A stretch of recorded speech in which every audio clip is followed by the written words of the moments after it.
Yok az. Çok az. Kontrol edin ondan sonra.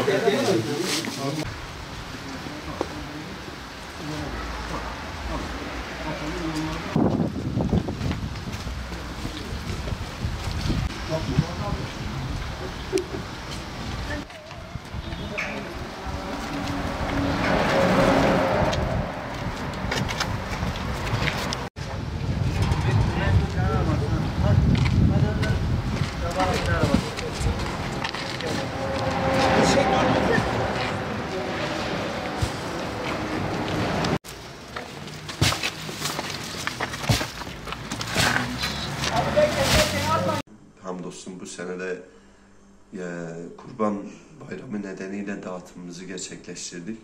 Tabii bayramın aslında ilk gününden itibaren başladık kurban dağıtımını yapmaya.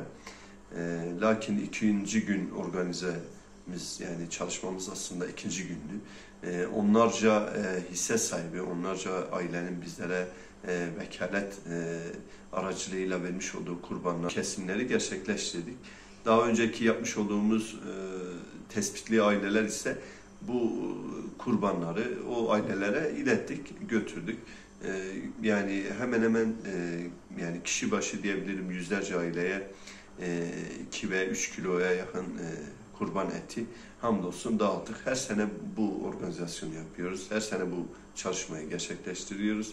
Bu sene de belki o ailelerimiz, o muhtaç ailelerimiz, vakfımıza kayıtlı olan o muhtaç aileler gözleri yollarda, belki hiç kimsenin et götürmediği kişilerdi. Kapılarını çaldığımızda yani o mutluluk, o sevinç tabii ki bir başka oluyor. Kurban paylaşmaktır diyoruz.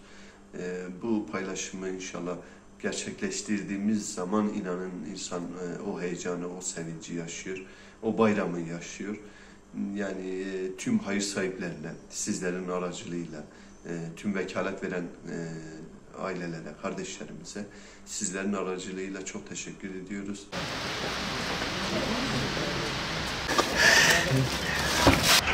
Öyle çekecek.